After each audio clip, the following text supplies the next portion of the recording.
ഉണ്ണിക്കണ്ണൻ ആകെ സന്തോഷത്തിലാണ് കേട്ടോ. നാളെ മണ്ഡലകാലം തുടങ്ങിയല്ലേ. ആകെ സന്തോഷത്തിലായ നമ്മുടെ പൊന്നുണ്ണിക്കണ്ണനെ കളഭചന്ദനങ്ങളാൽ ചാർത്തുകയാണ് ഉണ്ണിയുടെ അമ്മ യശോദ. ഇന്ന് വലിയ ആളാണ് എന്ന ഭാവത്തിൽ നിൽപ്പാണ് കേട്ടോ. ആ തൃപ്പാദത്തിൽ കനകത്തലകൾ അണിഞ്ഞിട്ടുണ്ട്. മഞ്ഞ പാവമുണ്ട് മുഴുത്ത് ചുവന്ന പട്ട് അരയിലും കെട്ടി എങ്ങനെ നിൽപ്പാണ്. ആ പൊൻകഴുത്തിൽ പൊന്മാലയും പൂമാലയും ഒക്കെ അണിഞ്ഞിട്ടുണ്ട് കേട്ടോ. വലത് കൈയിൽ ഒരു പൊന്നോടെ കുഴലും പിടിച്ച് ഇടത് കൈ അരയിലും അങ്ങനെ കുത്തി യശോദമ്മയുടെ മുന്നിൽ അങ്ങനെ നിൽപ്പാണ്. അണിഞ്ഞൊരുങ്ങി കഴിഞ്ഞില്ല കേട്ടോ.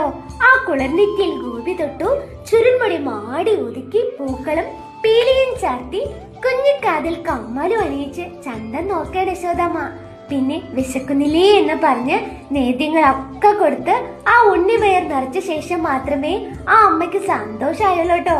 പിന്നെ പൊന്നലങ്കാര ഭംഗിയോടെ തന്റെ പൈതലിനെ ശ്രീലകമാകുന്ന അമ്പാടി മുറ്റത്തേക്ക് കൊണ്ടുവരികയാണ്. പ്രാർത്ഥിച്ചോളൂ കേട്ടോ ആ സച്ചിദാനന്ദ സ്വരൂപത്തെ. ഉണ്ണിക്കണ്ണൻ അനുഗ്രഹിച്ച് നിൽക്കാണ് കേട്ടോ. ഹരേ കൃഷ്ണ, ഹരേ ഗുരുവായൂരപ്പ.